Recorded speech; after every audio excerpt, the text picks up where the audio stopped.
Bonjour, bonjour. Aujourd'hui, c'est un autre jour. Donc, je suis toujours dans mes plantations et nous sommes à la partie 3 d'une série de vidéos que nous avons décidé de faire. Donc, aujourd'hui, nous allons toujours travailler sur les rejetons de plantain. Nous sommes encore sur comment la propagation, c'est-à-dire la macro-propagation des rejetons de plantain, de bananes plantain. Donc, pour ceux qui sont nouveaux sur la chaîne, je suis Job Kamdem du groupe de répétition Nabla. Il y a de cela quelques jours, il y a quelqu'un qui a écrit comme commentaire dans l'une de nos vidéos, dans la partie 1, que au lieu de perdre le temps, pourquoi alors j'ai cherché à être enseignant, pourquoi j'ai cherché à être ingénieur, pourquoi j'ai cherché à être, avant de venir faire la culture, pourquoi est-ce qu'il ne me fait pas me lancer directement dans la culture? Et cette question-là est une question très pertinente. Je crois que nous allons répondre à cette question-là aujourd'hui dans cette vidéo. Et ceux qui vont suivre cette vidéo jusqu'à la fin, je vais vous montrer donc d'autres techniques. Comment travailler par exemple sur les rejetons. Regardez par exemple ces rejetons-ci. Vous voyez par exemple, il y a des rejetons qui sont pourris, presque charançonnés. Nous allons travailler ça. Parce que si on sème ça comme ça, l'idéal serait d'avoir par exemple des plants sains, des rejetons sains. Et vous voyez par exemple, lorsque les rejetons sont déjà attaqués, ce n'est pas bien. Surtout lorsqu'on veut faire une plantation. Parce que vous voyez par exemple, les nématodes de la charançon attaquent les racines. Ça attaque aussi la bulbe. Et lorsqu'il y a ce genre de problème-là, ça joue sur la croissance du bananier.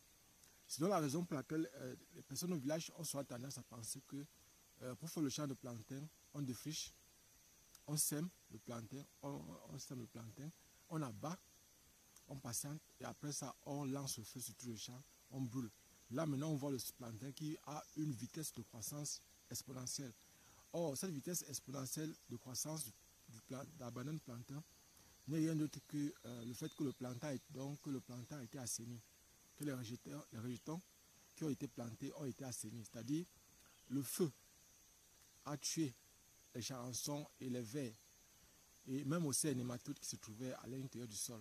Ce qui fait que le plantain a toute la liberté, la banane plantain, le rejeton de banane plantain a toute sa liberté de croître. Donc voilà, donc nous allons partager avec vous aujourd'hui beaucoup de choses. Mais je vais d'abord répondre à la question de notre abonné, celui-là qui a posé la question.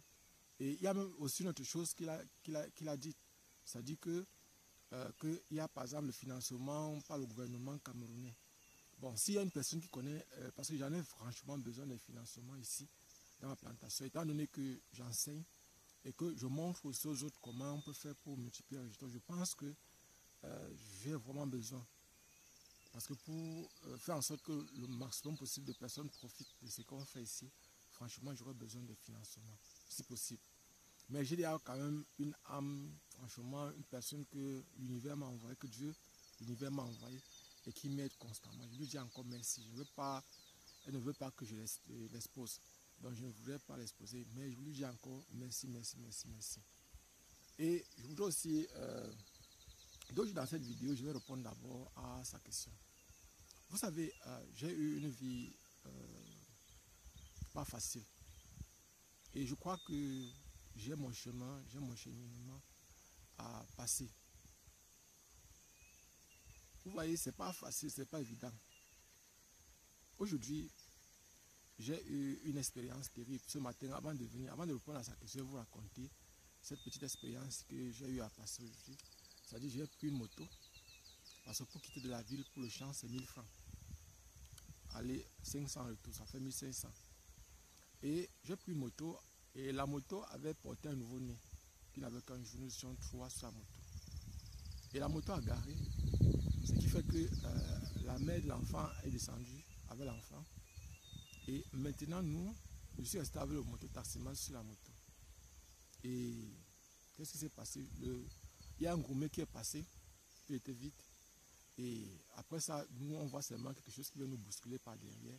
Il a failli nous écraser, on a crié.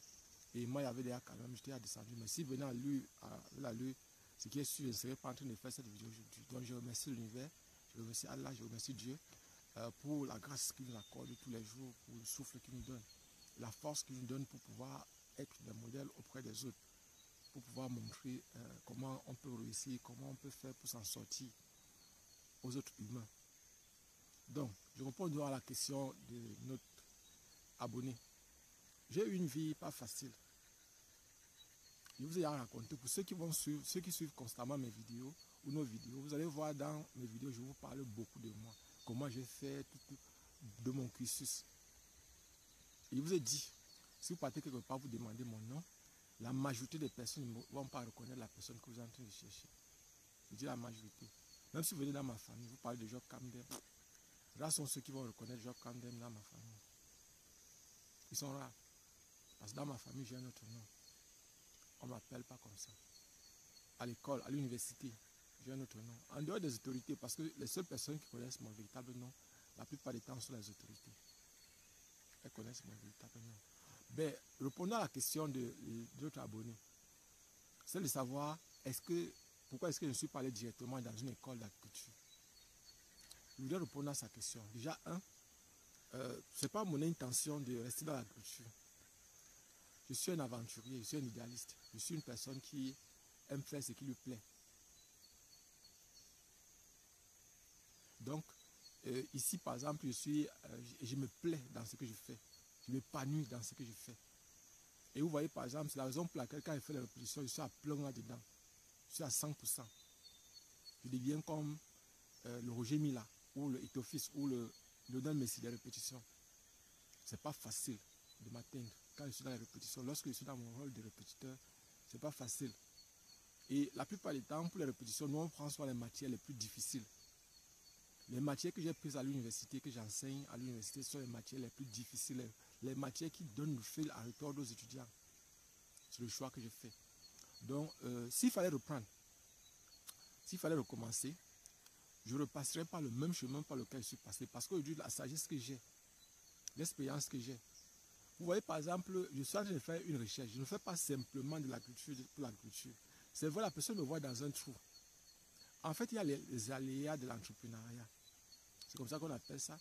Parce que au village, ce n'est pas facile de contrôler les personnes.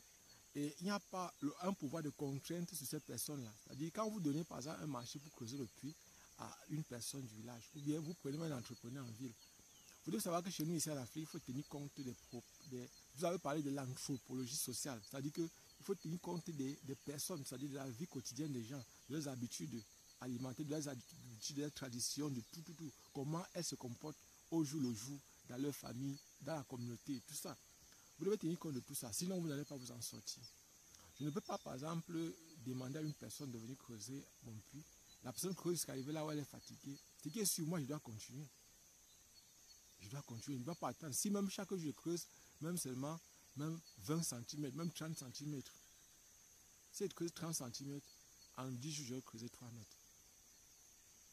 Et 3 mètres, ça peut me permettre d'atteindre l'eau. C'est un pas après l'autre. Donc, je voudrais répondre à sa question en lui disant que la culture, ce n'est pas mon activité. La culture est un moyen, c'est un tremplin pour moi pour avoir de l'argent afin d'atteindre mes objectifs. Je vais vous dire aujourd'hui ce que je cherche.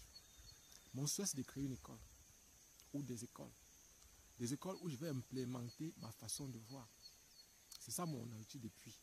Même quand je fais la répétition, tout ça c'est pour un but bien précis. Je suis dans une expérimentation. Je veux comprendre comment je peux faire pour apporter ma pierre au développement de l'Afrique, au développement du monde, au développement du Cameroun. Voilà. Donc s'il fallait reprendre, je suis d'abord professeur. Je suis professeur et aujourd'hui, par exemple, à mon activité, on a plus d'une centaine de docteurs qu'on a formés dans notre groupe. Il y a des personnes qui ont même pensé à un moment donné que nous aidions les gens à faire le doctorat, qu'on écrivait les doctorats ou les masters 2 pour les gens. Non. C'est vrai que j'ai bien dit dans une vidéo précédente que ça pourra permettre d'avoir beaucoup d'argent. Mais personnellement, je suis pour ceux qui doivent, j'aide les gens à apprendre. Si je fais la répétition, c'est parce que je veux que les gens comprennent. Que les gens comprennent, qu'ils comprennent. Parce que pour faire de la vraie recherche, vous voyez par exemple ce que je vous propose chaque jour ici. Imaginez un peu si je triche, je ne peux pas tricher. Je vous ai dit, j'ai fait 6 ans pour avoir la licence à l'université.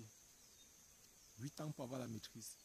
Et je ne vais pas vous cacher que c'est parce qu'il ne trichait pas, il n'acceptait pas de tricher. Si il trichait, il ne devait pas faire ce nombre d'années-là. J'ai refusé de tricher. Et après ça, il y a eu des enseignants qui ont voulu que j'ai monnaie. N'aime pas monnaie, n'aime pas corrompre. J'ai refusé. Vous voyez, c'est un choix que j'ai fait. C'est un choix.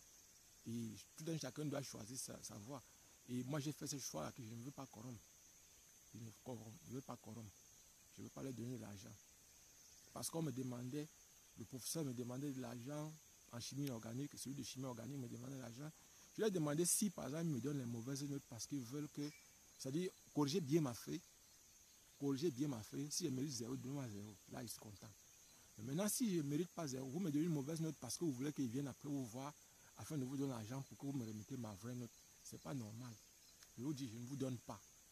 Et si je crois que si, par exemple, beaucoup d'autres personnes faisaient comme moi, ces enseignants corrompus devraient quitter l'enseignement.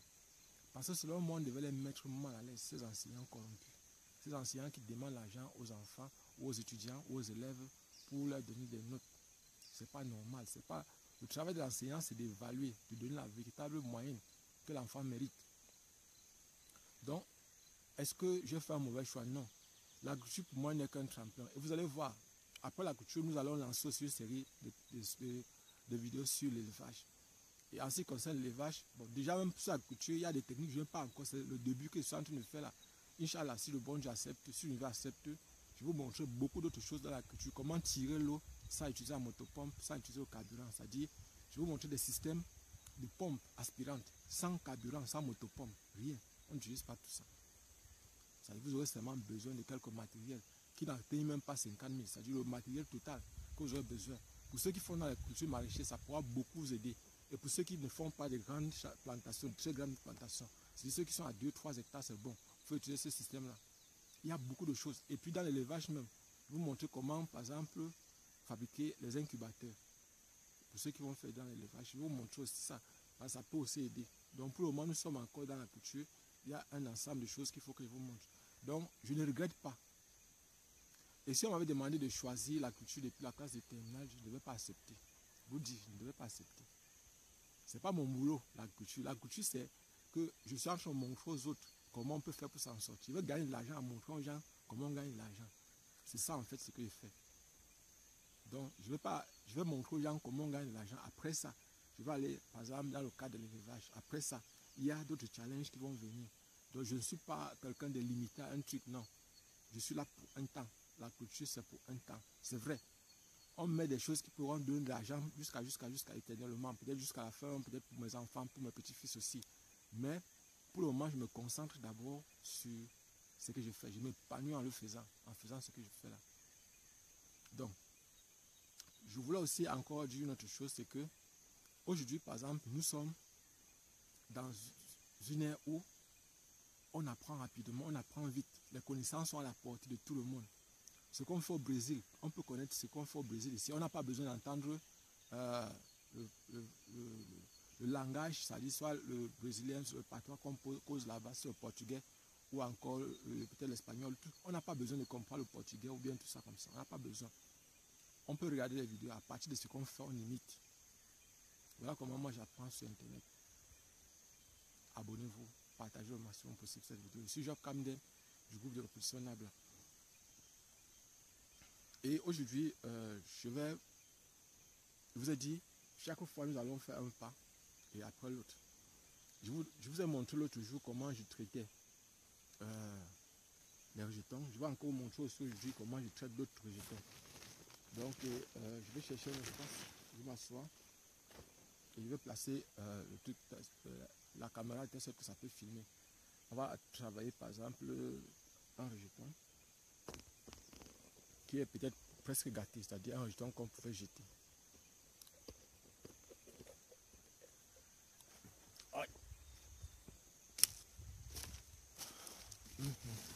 Voilà. Je ne me suis pas déshabillé parce que j'ai rentré aujourd'hui. Donc, il y a la pluie qui est en train de menacer là. Donc,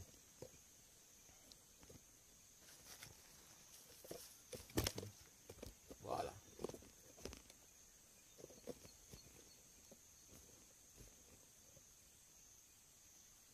Voilà. Donc, voici par exemple une bulbe ici. vous allez montrer comment on travaille. Donc je peux travailler soit avec le couteau, soit avec la machette. Donc, on va placer ça comme ça. Il fallait que je prenne normalement une bulbe qui a tendance à se gâter. Donc cette bulbe n'est pas aussi trop en panne. Voilà. Prenons ceci. Voici la machette. Donc je travaille ça avec la machette. Regardez ce que je fais. Vous voyez par exemple, je garde ça comme ça. Donc n'ayez pas peur de couper. Les racines vont sortir. Même toutes les racines là, ça va sortir. Vous avez vu sur l'autre vidéo, vous voyez par exemple, je dois enlever tout ça. Vous voyez, ça ce sont les charançons, les chenilles qui sont à l'intérieur là.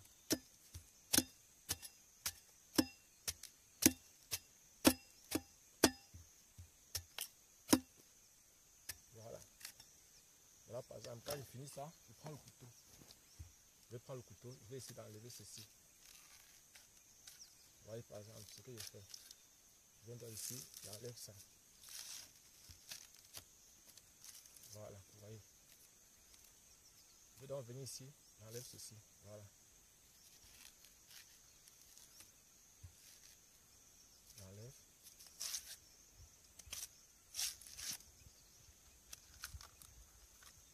Voilà, vous voyez. Et tout ça, c'est pour libérer le maximum possible ce qu'on appelle les yeux, c'est-à-dire les bougeons secondaires. Je vais couper ici.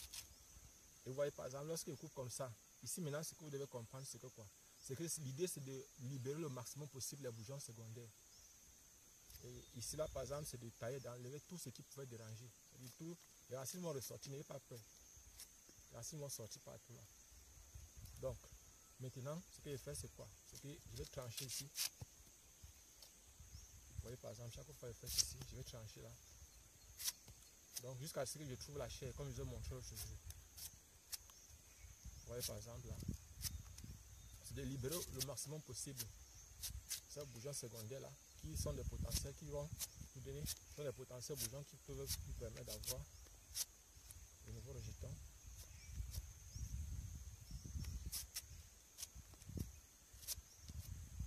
Donc vous partez doucement, doucement, ne pas parler. Petit, doucement, doucement.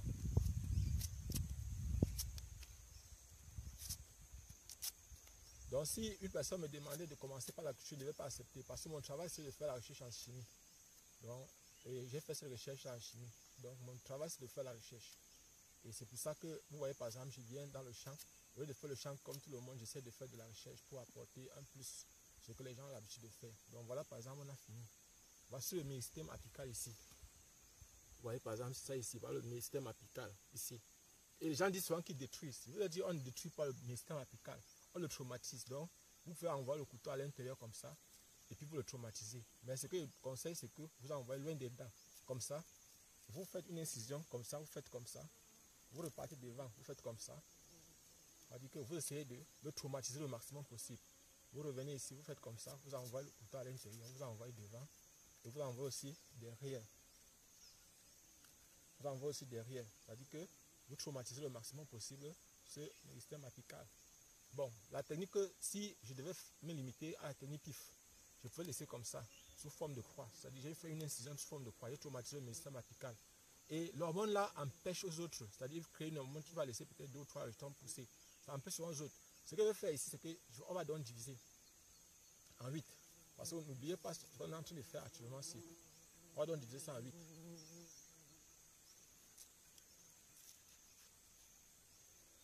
Et notre objectif, c'est de faire en sorte que chaque bulbe comme ça nous donne au total 64 rejetons. C'est ça le but final. Ça, on parle à plus de 8.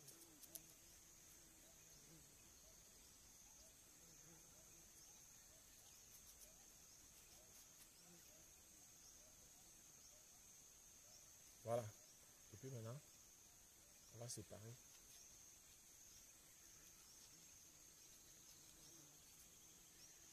Voilà. Voici ici une bulbe. On va d'abord travailler sur l'autre ici. Une bulbe, une partie. 2 parties. 2 parties. 3 parties. Donc nous sommes à 4 parties déjà sur le côté ici. Et ici maintenant, on va diviser encore ça comme ça.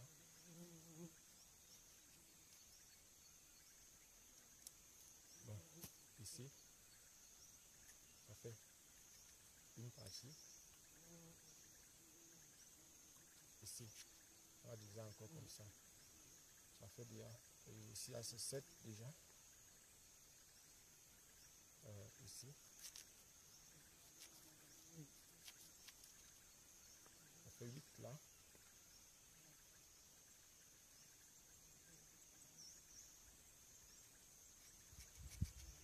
Ça fait 9.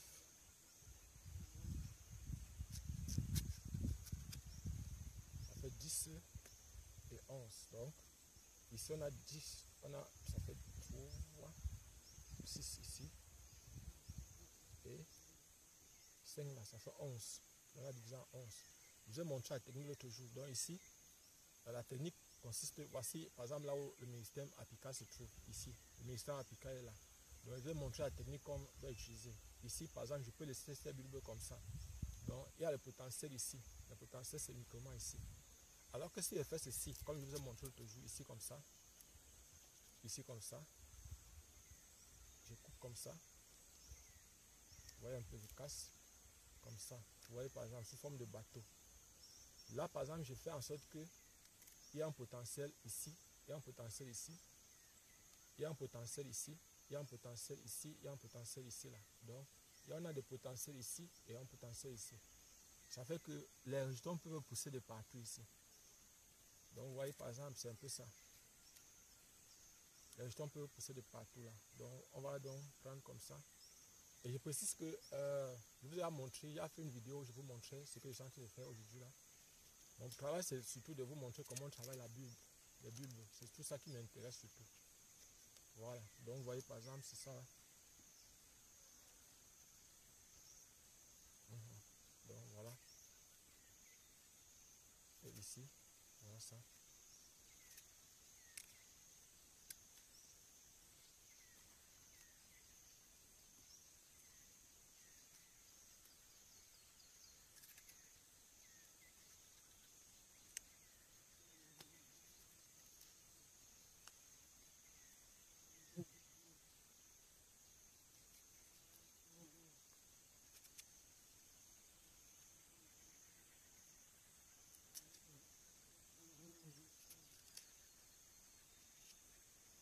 Vous voyez par exemple là.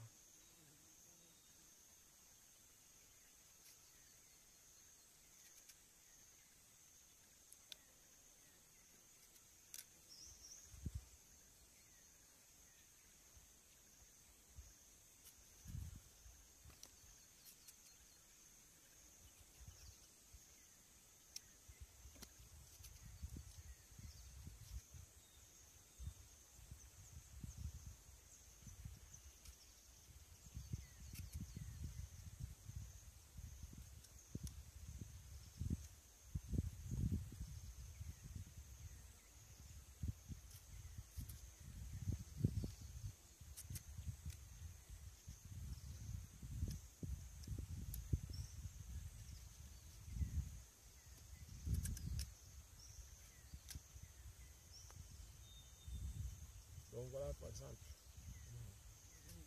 Donc vous voyez par exemple c'est comme ça.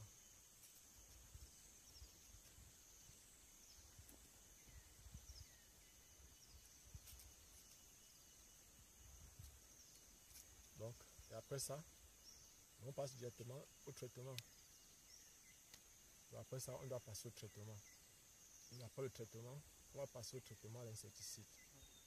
Et on a un fût dans lequel on a déjà placé l'insecticide. Bon, déjà, je vais mettre ça ici. Et je vais aussi vous montrer autre chose ici aujourd'hui. Donc, je suis venu avec les boutures de manioc. Ça sont les boutures de manioc. Bon, c'est déjà presque sec.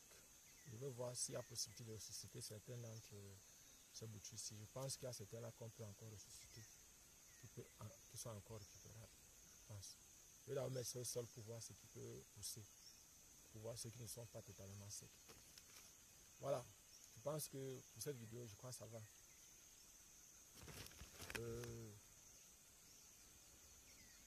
Voilà. Donc, voilà ce que j'avais à partager avec vous aujourd'hui. Et je précise que pour ceux qui veulent faire les prépas, nous sommes à votre disposition. Nous sommes là. Abonnez-vous et partagez au maximum possible cette vidéo. Je suis Job Camden du groupe de répétition Nabla à Yaoundé au Cameroun. Donc, pour la question qu'on m'avait posée, c'est de savoir si je ne pouvais pas entrer dans une école d'agriculture directement. Je dirais non, je ne devais pas entrer. Moi, mon travail, c'est la recherche. C'est la raison pour laquelle, pendant que je faisais la répétition, je faisais aussi la recherche pour comprendre comment mieux enseigner, comment faire en sorte que c'est la raison pour laquelle je me suis d'abord formé. J'ai d'abord fait la répétition, après je me suis formé pour mieux faire la répétition, pour mieux enseigner. L'idée derrière, c'est de créer des écoles, si possible, pour implémenter ce que je suis en train de penser. Donc voilà, par exemple, mon idéal. Donc si vous voulez faire partie de l'aventure, je suis là, je suis à votre disposition pour qu'on puisse créer ces écoles. Et je ne voudrais pas les écoles qui sont financées par d'autres personnes. Je voudrais moi-même financer mes études, mes écoles. C'est la raison pour laquelle je fais tout pour travailler moi-même de l'argent, pour montrer l'exemple, pour que demain après-demain, vous puissiez comprendre quel genre de connaissances il y aura dans ces écoles-là. Ça ne sera pas n'importe quelle sorte d'école. Donc voilà par exemple ce que j'avais à partager. Donc si par exemple vous me voyez peut-être que après ça va vous montrer l'élevage, comment on crée par exemple le matériel d'élevage. Même déjà pour la couture, vous avez dit tout ce qu'on aura fait. Abonnez-vous et partagez au maximum possible cette vidéo. On se voit prochainement.